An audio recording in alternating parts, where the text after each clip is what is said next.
Assalamualaikum warahmatullahi wabarakatuh. Al-Fatihah. A'udzu billahi minasyaitonir rajim. Bismillahirrahmanirrahim.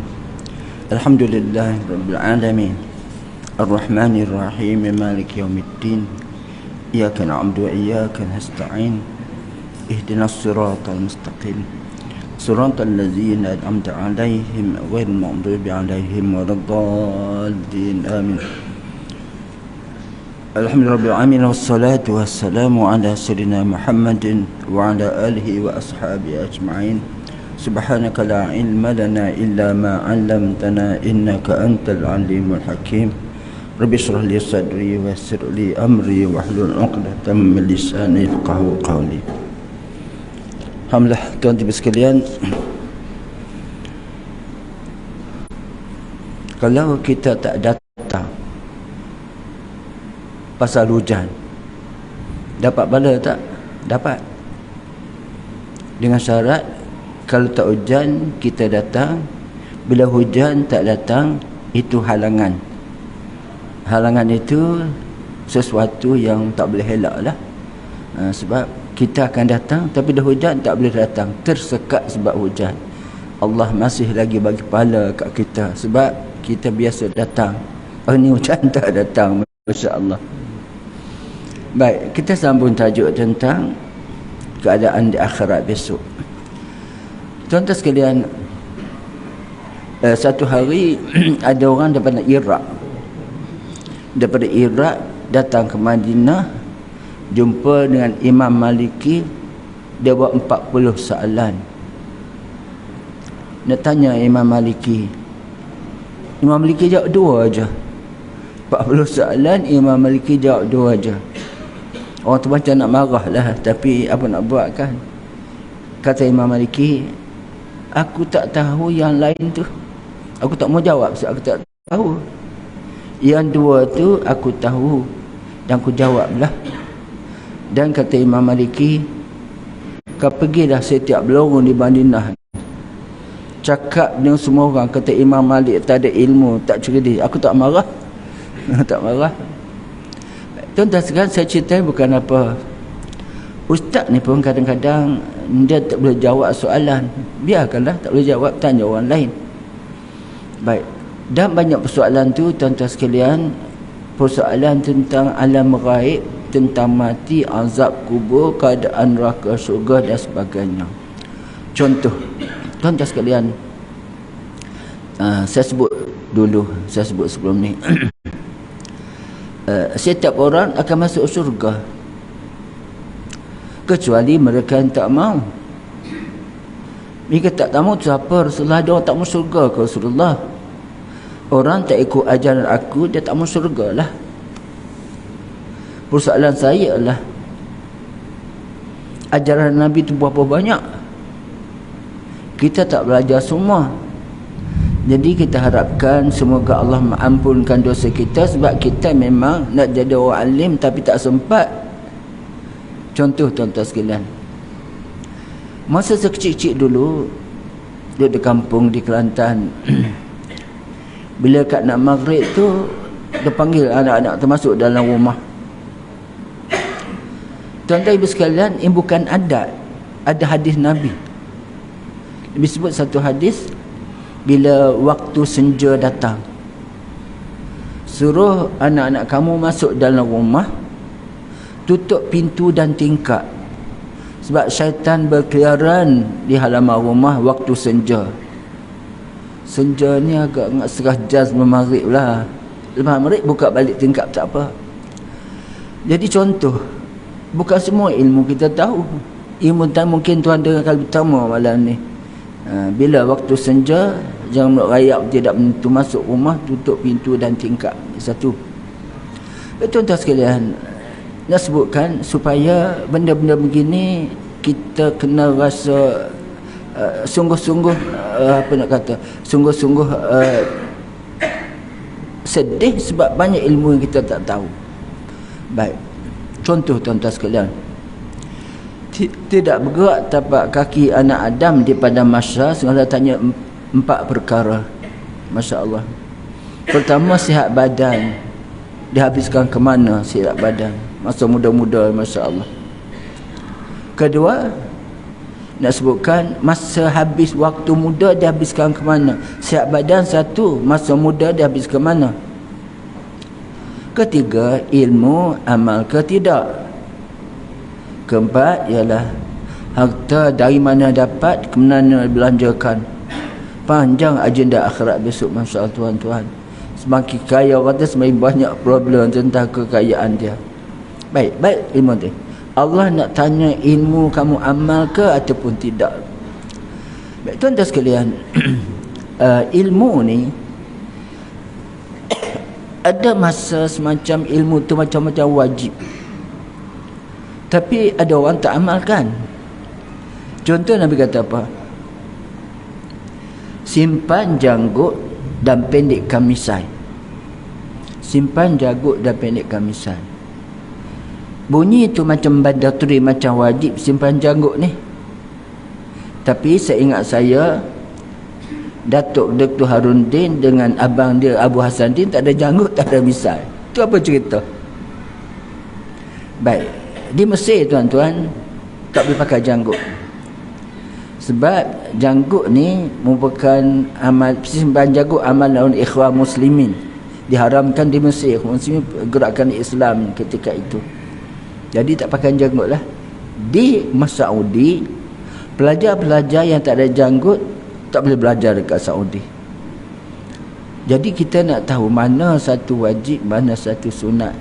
Baik, kadang-kadang bunyi hadis tu macam wajib. Contoh Nabi kata apa? Nabi sebut satu hadis, bila masuk masjid jangan duduk kecuali semayang dulu 2 rakaat, sunat 2 rakaat. Seolah-olah masuk masjid mesti semayang 2 rakaat sebelum duduk. Kecuali ustaz tengah mengajar atau baca khutbah, tak payah semayang, cuma baca subhanallah walhamdulillah wa la ilaha illallah wallahu akbar. Baik, tuan-tuan sekalian, oleh sebab itulah saya tak tahu nak jawab. Satu lagi tentang hadis tadi, tidak bergerak tapak kaki anak Adam di padang mahsyar sehingga tanya 4 perkara tu: sihat badan, umur muda, ilmu dan juga harta. Tapi hadis lain mengatakan amalan pertama besok Allah kira sembahyang fardu. Baik, kalau fardu tidak sempurna, Allah tengok sembahyang sunat yang kita buat untuk menambah fardu tidak sempurna. Saya tanya ustaz lain, mana satu dulu ni? Tapak kaki tak bergerak ke ataupun dia tanya soalan sembahyang dulu di mana? Ustaz tu jawab saya tak faham. Wallahu a'lam. Baik, tuan-tuan sekalian, nak sebutkan juga tentang alam ghaib, tentang akhirat ni. Kita tak boleh jangkau dengan otak kita yang macam ni lah, macam otak kita ni. Contoh, seorang sahabat datang jumpa Nabi SAW, ya Rasulullah, bila kiamat? Dia tanya soalan tu. Nabi kata, aku dah cakap aku tak tahu bila kiamat ni. Cukupkah amalan kamu? Tidak Rasulullah. Habis tak, kenapa tanya? Ya Rasulullah, aku ni cukup sayang pada kamu. Hari-hari aku nak tengok rupa kamu, baru senang. Tapi ya Rasulullah, aku ni sedih sungguh. Besok kalau mati, engkau masuk surga, aku masuk neraka. Sedihnya sebab aku sayang kamu Rasulullah. Takkan dunia saja nampak, akhirat besok tak nampak. Ya Rasulullah, kalau kau masuk surga, aku masuk neraka. Sedihnya Rasulullah. Rasulullah kata, setiap orang akan masuk surga dengan siapa dia sayang. Jadi tuan-tuan sekalian, persoalan besar saya, takkan sama taraf surga Nabi yang segarang tu? Macam mana Allah susun? Wallahu alam. Sebab kadang-kadang kita ada fikir lain, Allah cakap macam lain. Macam saya sebut dulu lah, bila Nabi sebut, bila Quran sebut surga dan neraka ni seluas langit dan bumi. Tuan-tuan sekalian, sahabat tanya Nabi, ya Rasulullah, luas neraka, luasnya surga, seluas bumi, langit dan bumi, di mana Allah letak surga dan neraka tu? Oh, itu salam begitu. Nabi cerdik. Nabi tanya, Nabi kata apa? Itu tak susah bagi Allah Subhanahu wa taala. Macam Allah masukkan siang kepada malam, malam kepada siang. Sekarang dia masuk malam. Siang pergi ke mana? Besok pagi pukul 7.24 naik matahari. Pergi mana malamnya? Itu nak gambarkan tuan-tuan, itu jawapan Nabi SAW untuk persoalan macam tu. Baik. Jadi tuan-tuan sekalian, bila Allah sebut tentang alam akhirat, tentang ke syurga ni, kita kena terima seadanya sebab di luar jangkaan kita. Baik, ambil satu contoh tuan sekalian. Kita ada nyawa. Nyawa tu dalam diri kita lah. Kat mana nyawa tu? Kita pun tak tahu, kerja Allah Subhanahu wa taala. Bila bangun pagi baca doa, Alhamdulillahillazi ahyana ba'dama amatana wa ilaihin nusur. Puji bagi Allah yang hidupkan kami lepas kami mati malam tadi. Dia kepada tempat kembali. Tuan-tuan sekalian, kita punya bentuk badan ini istimewa. Istimewa kenapa? Kita tak mampu buat dan kita tak boleh apa-apa diri kita walaupun kita milik diri kita ni. Sebab tu Tuhan haram bunuh diri sebab kita milik Allah Subhanahu wa taala. Sebaru dapat satu ilmu bila baca buku, rupanya tuan ibu sekalian, lubang pernafasan dengan lubang makanan tu lubang yang sama. Lubang itulah makanan masuk, lubang itulah nafas kita masuk, keluar masuk nafas. Tak tersekat ke? Tak tersekat ke? Masya Allah tuan-tuan sekalian, cuba buat sekarang ini. Bila kita telan makanan, tak boleh menafas. Dan bila kita menafas, tak boleh telan air liur contoh kan. Macam mana dia buat? Allah tahulah. Berjuta bilion manusia di bumi itu, Allah boleh jaga semua sampai itu pun kita tak mampu buat, sedangkan Allah mampu buat. Masya Allah. Baik, saya sebut ni tuan-tuan nak bagi tahu bahawa alam akhirat ini kadang-kadang Nabi sebut dan sebagainya macam kita tak faham. Tak faham sebab Allah Subhanahu wa taala. Sebab Allah tak kurnia kepada kita ilmu, melainkan sedikit saja ilmu. Baik, tersambung tuan-tuan sekalian keadaan syurga dan berbagai nikmat. Tuan-tuan sekalian, kenapa Allah sebut syurga? Supaya kita bersedia untuk masuk syurga. Baik, itu pun ada syarat-syaratnya. Seulang balik sebelum Nabi kata apa? Siapa yang tak ada cita-cita untuk jumpa Allah Subhanahu wa taala, Allah pun tak minat nak jumpa dia di akhirat besok. Di setiap kita ni, ilmu mana tuan-tuan? Ilmu kita azam diri kita, aku nak jumpa Allah Ta'ala di akhirat besok. Jadi kena banyakkan amalan, kurangkan dosa. Kurangkan dosa. Baik.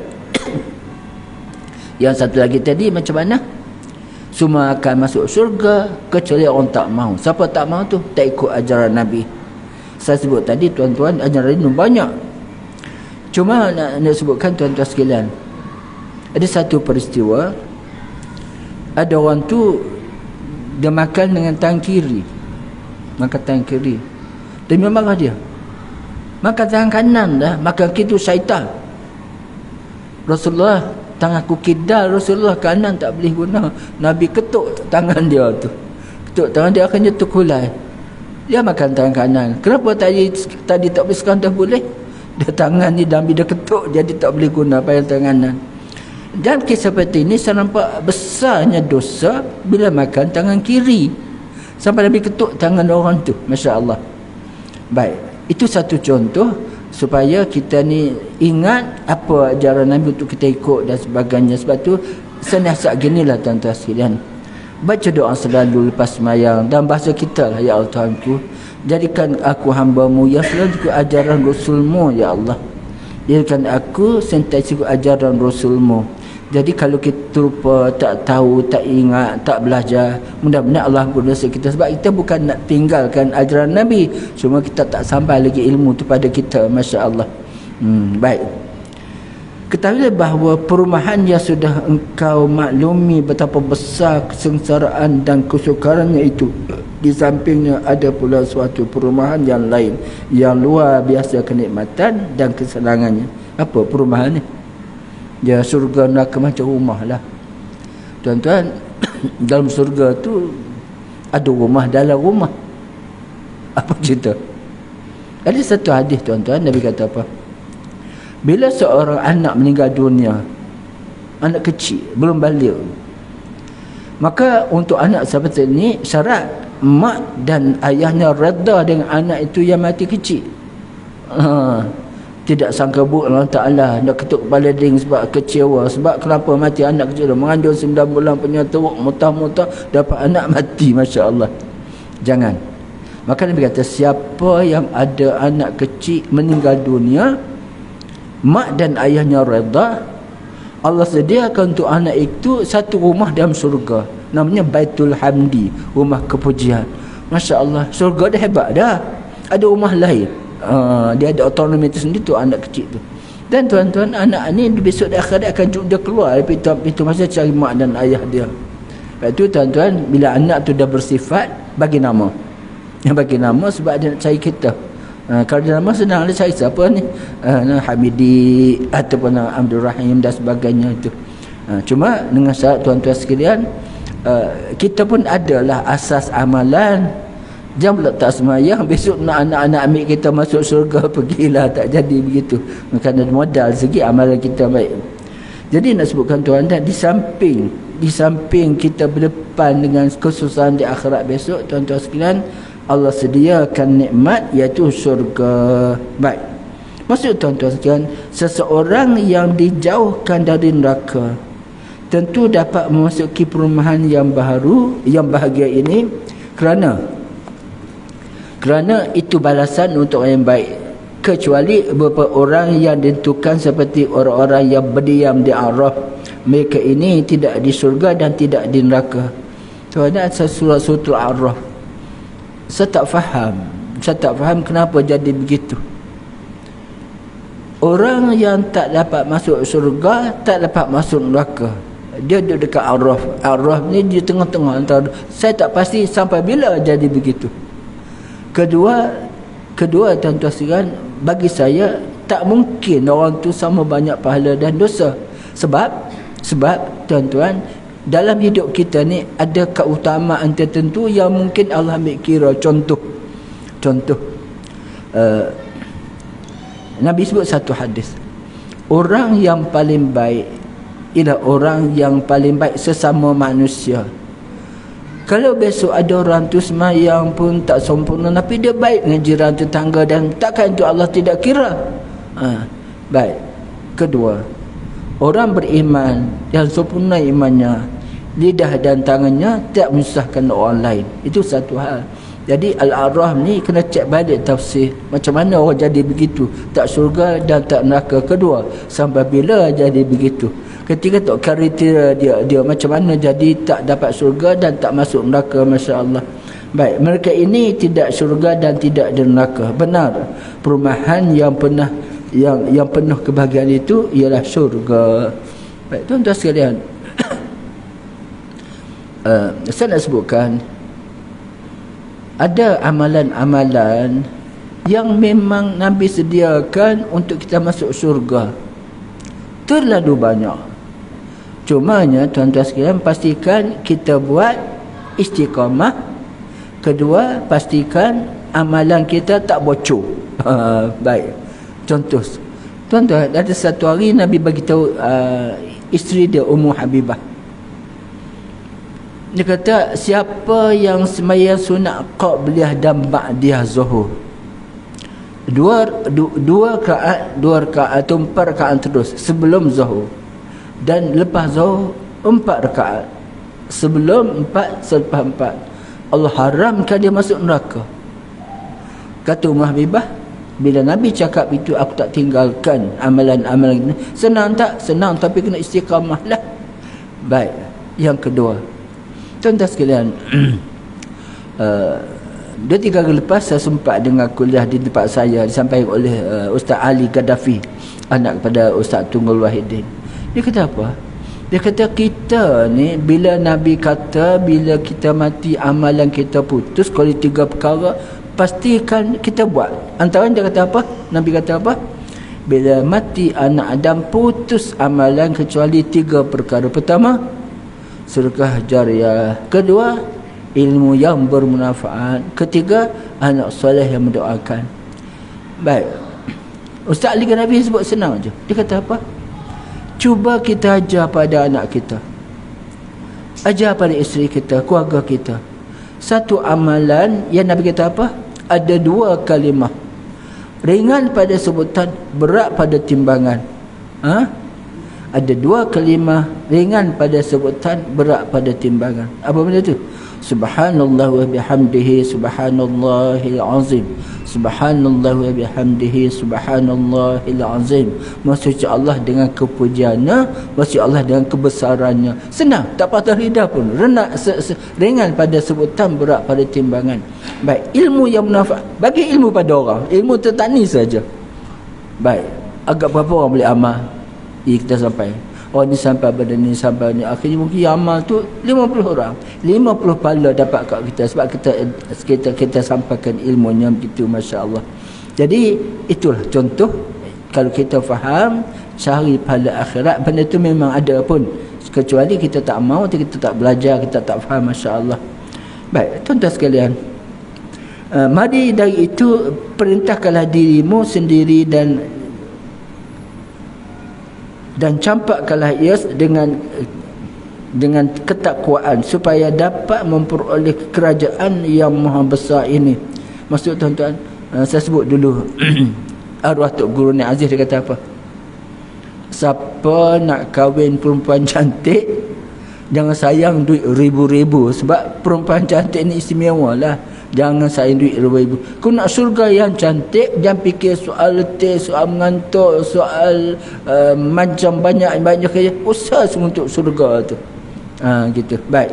Jadi tuan-tuan sekalian, kita usahakan supaya kita dapat surga dan tak masuk neraka. Fikirkanlah tenang-tenang perihal para penghuni surga.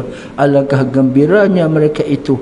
Wajah mereka nampak cemerlang, penuh dengan kesenangan. Minumannya tertutup rapat dengan cap apa benda, wallahu alam, duduk di atas singgasana batu-batu indah atau jauhar yang bagus-bagus bersandar di atas sofa-sofa yang didirikan di tepi sungai yang serba indah pemandangannya.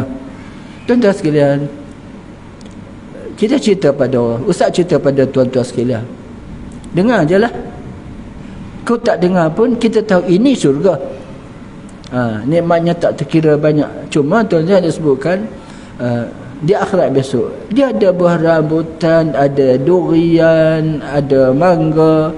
Kita kata oh dah ada kat dunia. Tak ada, tapi rasanya lain-lain. Rasanya lain-lain sebab tak sama dengan rasa masa kita di surga itu. Baik, aliran sungai itu bukan air biasa, tapi berupa minuman arak, namun tidak memabukkan. Juga madu atau susu yang putih jernih lagi bersih. Tuan-tuan, akhirat besok boleh minum arak berapa ribu liter pun tak apa. Nak kata nak, tak payah, tak apa, sebab banyak benda yang kita nak minum lagi. Baik, mereka dipetik oleh anak-anak dan bujang-bujang di hasil kediaman itu dengan bidadari molek dan cantik-cantik bagaikan mutiara marjan, dan macam-macam kitab tak pernah dengar. Manikam tu pun Firdaus pun permata marjan, permata luk-luk, permata, semua tu cantik-cantik di akhirat besok. Cuma tuan-tuan sekalian, dalam seronok-seronok itu ada keseronokan lagi. Baik, contoh tuan-tuan sekalian, saya sebut dulu. Bila Nabi sebut satu hadis, bila mana-mana perempuan yang semayang 5 waktu, puasa bulan Ramadan, taat pada suaminya dan jaga diri dia, kehormatan suaminya dan kehormatan dia semasa suami tak ada rumah, Allah bagi dia kunci surga, mana dia tak masuk. Istimewa. Isteri yang macam tu lebih istimewa pada suaminya. Dia boleh masuk pintu syurga. Kunci mana yang pada dia? Mana tuan-tuan sekalian, kalau suami duduk syurga yang sama, isteri yang istimewa boleh pergi mana syurga dia suka. Sebab amal dunia dulu terlalu cantik. Baik, semayang, puasa, tak pada suami, dan jaga kemakatan dirinya suami tak ada rumah. Masya Allah. Baik, tuan-tuan sekalian, dalam syurga itu para ahlinya dapat melihat zat yang maha merajai, yang mulia. Wajah-wajah mereka nampak sangat gembira memperoleh nikmat itu. Segala yang diinginkan dengan segera dapat dilayan, dan keadaan mereka itu bakal untuk selama-lamanya. Tuan-tuan sekalian, di akhirat besok, nikmat paling besar bukan bidadarinya, bukan makanannya, bukan hebat suasana. Dapat apa dah? Dapat tengok wajah Allah Subhanahu wa ta'ala. Macam mana tu? Allah bagi mata mana untuk kita, dan macam rupa Allah Subhanahu wa ta'ala, tapi itu dijelma untuk kita, dan suasana kita tak dapat gambarkan. Tuan-tuan sekalian, bila disebutkan begini, dapat tengok wajah Allah Subhanahu wa ta'ala, dia nikmat yang paling besar. Sebagai contoh beginilah tuan-tuan sekalian, katakanlah kita ada peluang, majikan bagi kita cuti sebulan ke London, sebab kita nak pencen, bagi kita sebulan melancong ke Eropah. Jadi kita bagi nak isteri kita sebulan, syarikat taja semua, dan kita balik tu kita beli satu kereta api yang hidup dengan bateri, bagi anak kita main. Anak kita tu umur 3 tahun. Baik, dia bangun pukul 6 pagi dah main kereta api tu sampai pukul 6 petang. Tak makan, tak minum, cakap makan ni, tak maulah nak main. Dia nikmat main tu, tak makan pun tak apa. Masya Allah. Akhirat besok itu tuan-tuan, nikmat tengok wajah Allah Ta'ala melebihi segala-galanya, sehingga kita tak dapat benda lain tak apa, janji dapat tengok wajah Allah Subhanahu wa ta'ala. Cuma tuan-tuan, macam saya sebut tadi lah, kadang-kadang kita tanya soalan-soalan tu, Nabi jawab, kita tak boleh jawab. Macam tadi lah, kat mana tak syurga dan neraka, dua-dua tu besar. Nabi kata tak susah bi Allah Subhanahu wa ta'ala. Baik, mungkin ada contoh lain di akhirat besok, dapat tengok wajah Allah Subhanahu wa ta'ala. Masya Allah. Maka jikalau kita telah menyedari demikian itu, maka kini perhatikanlah pada dirimu sendiri. Baik tuan-tuan sekalian, cuma nak sebutkan beginilah, ada satu zikir munajat, saya tak pasti, katanya Imam Syafi'i punya, katanya wali perempuan Rabi'atul Adawiyah. Wallahu alam. Ini cara adab Allah SWT tunduk diri pada Allah Ta'ala. Apa benda? Ilahi lastu lil firdausi ahla wala aqwa ala naril jahim fahabli taubatan waghfir zunubi fa innaka ghafir zambil azim. Ilahi lastu lil firdausi ahla. Ya Allah, aku tak layak masuk syurga kamu. Ya Allah, tak layak masuk syurga firdaus kamu. Mana tak layak? Hidup 60 tahun masuk syurga sampai bila-bila. Malu, Masya Allah. Tak layak masuk syurga. Tapi wala aqwa ala nal jahim, tubuhku ni tak tahan dengan bakaran api neraka tu. Masya Allah, merendah diri. Nak masuk syurga tak layak, nak masuk neraka tak tahan badan, kena bakar. Apa nak buat? Fahabli taubatan waghfir zunubi. Ya Allah Tuhanku, ampunkan dosaku ya Allah. Fa innaka ghafir dzambil azim. Engkaulah pengampun dosa-dosa besar. Baik tuan-tuan sekalian, kalaulah kita dapat merendahkan ni macam tu, baguslah. Ni orang istimewa bermunajat macam tu. Nak masuk syurga tak layak, habis nak masuk neraka tak tahan, kena bakar. Jadi apa nak buat? Ampun dosa. Bila ampun dosa ni, insya-Allah mudah-mudahan dah masuk syurga lah. Cuma nak minta syurga tu malu. Macam cerita Nabi Ayub. Nabi Ayub tuan-tuan, dia sakit. Dia sakit tu teruk jugalah. Cuma saya beritahu, Nabi sakit tak sampai ke tahap sampai menghinakan dia, sampai orang tak pergi dekat, tak sampai begitulah.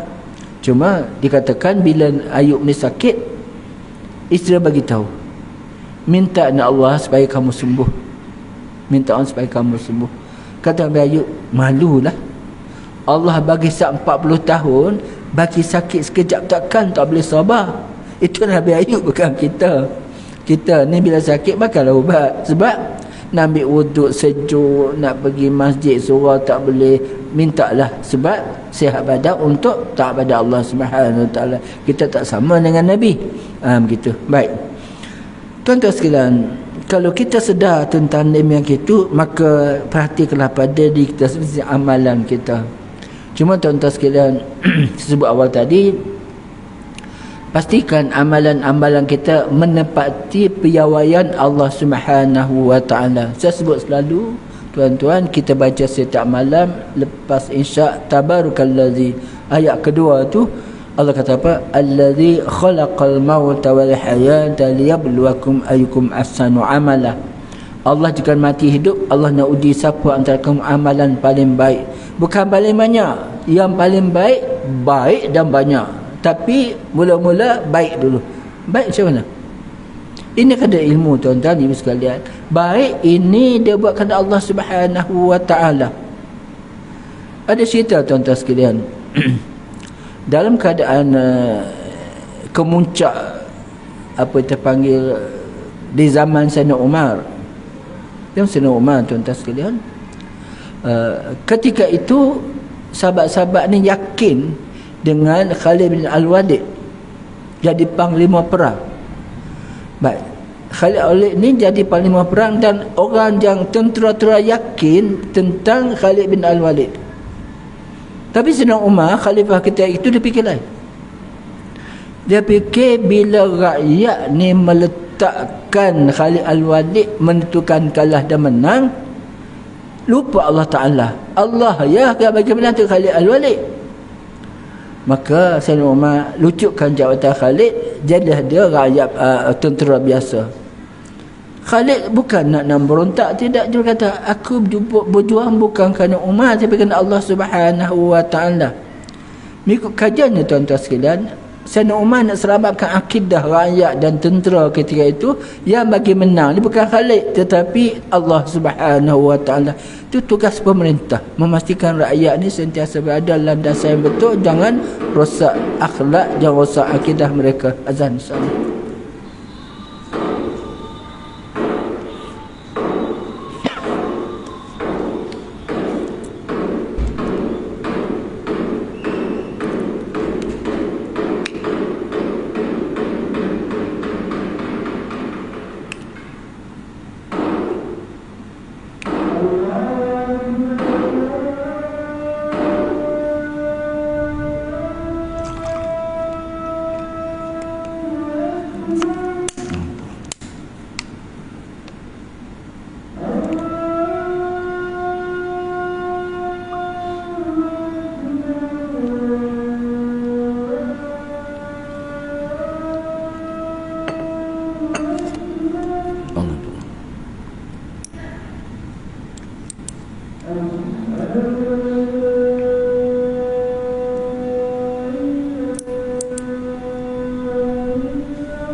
Allahu Akbar.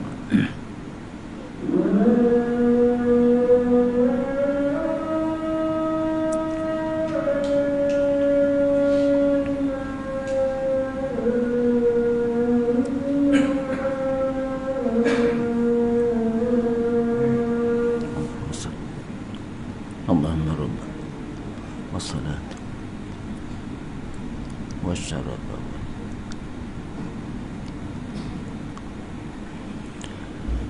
Baik, tuan-tuan sekalian, nak menutup dah ni. Kitab ni kata apa?